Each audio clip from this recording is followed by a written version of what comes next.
married. And then the third time was with my wife and my best friend a few years ago. And I'd like to one day when my son's old enough, or maybe a few sons are old enough, to take them up there, because it's an experience that I want to go through with them, that firing experience. You know, it's hard. And there's a special bond from people who've come together and overcome in a situation like that. And I see that bond being forged by all these people in this room, because we've got a mountain. And there's times when you're on a wind-blown, knife-edge ridge, and you know that there's a really good chance that not everybody in your expedition is going to live. And they need somebody to pull them together and seize the day and say, we can make it. And we can do it, and we can try, and let's press on, and let's be victorious. And you can just gripe and be defeated and characterized by the horrible situation that's around you, or you can be what that horrible situation calls for. That's in our nature as human beings. And that's what we need to do. You know, it's like when you're sailing out, you know, another time when I felt this feeling is when, you know, I'm out sailing on my sailboat. And I remember I got way far out from shore. You know, there's about a 3-day jaunt where there's, you know, rocky cliffs and there's no place to hide. And you got to go down there for 3 days and hope for good weather. And you can't predict the weather 3 days out. So you just wait till it's good and hope it holds. And we were cruising down there. Actually, it wasn't we. It was just me that time. My wife wasn't with me. She was back in town. I was out sea cucumber diving. And I'm going down this rocky shore, and I'm about, you know, 25 miles offshore. And this horrible, horrible storm comes in. And it came from off the land, which is the worst kinds, because then they're really cold. They come out of Canada. And it comes pouring over the mountains, and I'm out here on this boat by myself, and I'm having to make it to shelter. And I see just the blackness on the horizon. And I'm listening on the VHF radio, you know, seas 25 feet.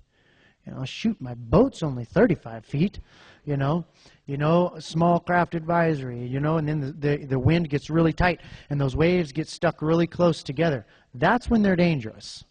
It's not, you can have a 60, 70-foot sea, no problem. If they're rollies that are nice and far apart and you just go down one and up the, no problem.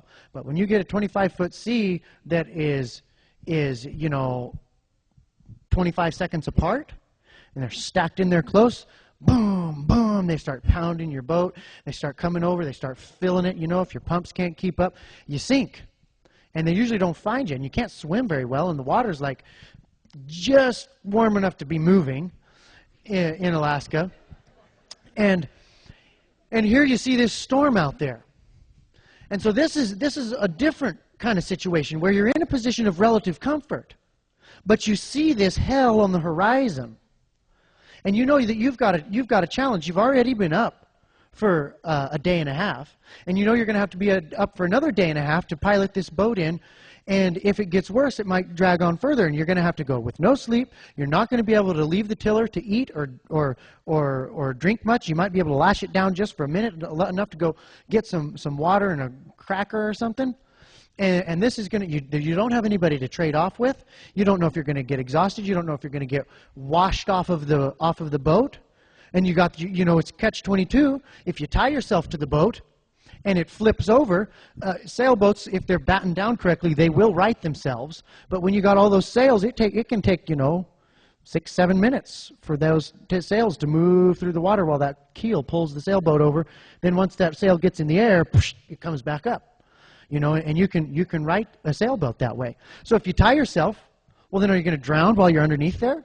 Or are you going to not tie yourself on there and maybe get washed off your sailboat and have it go and you stay?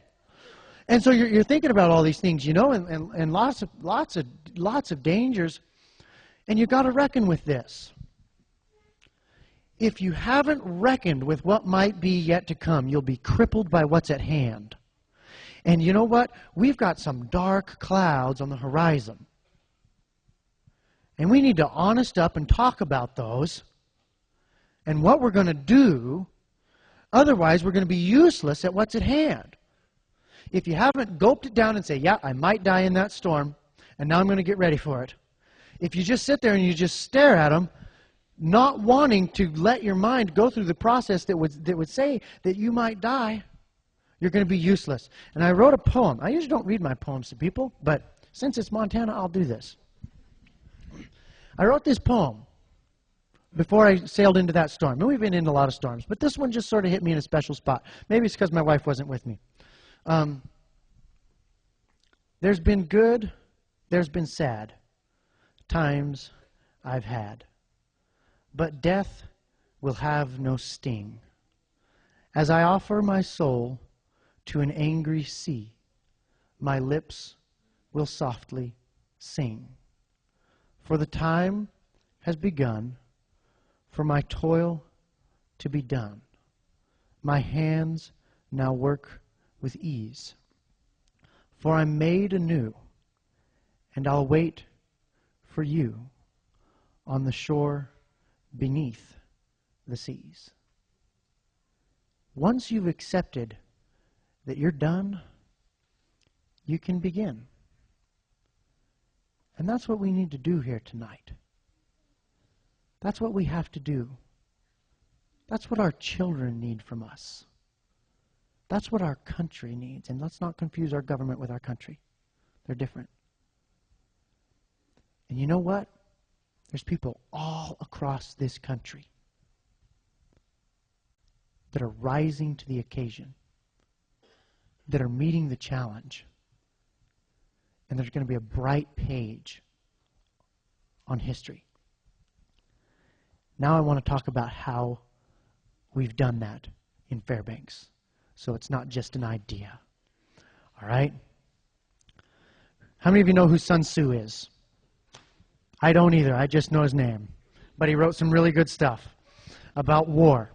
Sun Tzu wrote The Art of War. You know what the 13th rule of war is? Get your enemy to do useless things. They're using that one on us. All right? And we need to recognize it. How many of you can guess what the first rule of war is? Declare war. Seems elementary, but it's really true. If you haven't identified who your enemy is, you will never defeat them. And we need to identify who our enemy is. That is anybody who would threaten or purpose or connive any scheme to take away our liberty, and anyone who cooperates with them. Basically, federal government and people who take their money. And, you know, the international superstates and whatever like that. All right, so declare war. Now, let me tell you, once there was a cultural shift in tide in Fairbanks to accept this challenge, here's how we did it. First, we knew that we needed to do things that weren't contingent upon government cooperation for their success. Amen? That would be silly to think that you know if you've declared an enemy that you are only going to defeat him once you get their permission to defeat them. You'll be waiting a long time. You'll be sending a lot of letters to your congressman before you get one back that says, all right, guys, now's the time. Beat us. All right?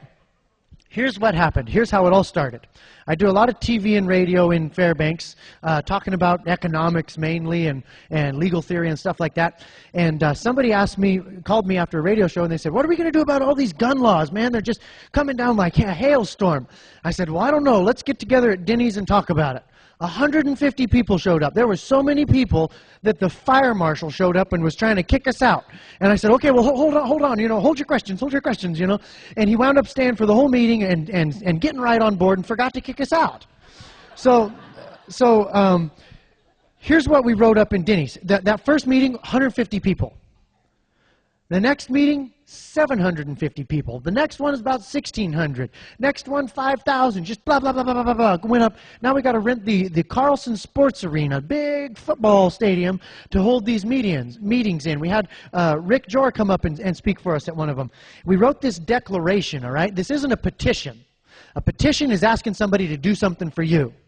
And you know what? I'm kind of sick of asking other people to do stuff for me. I'm going to tell some people what I'm going to do. You know, the first thing they teach you when you go to counseling is the only person you can change is yourself.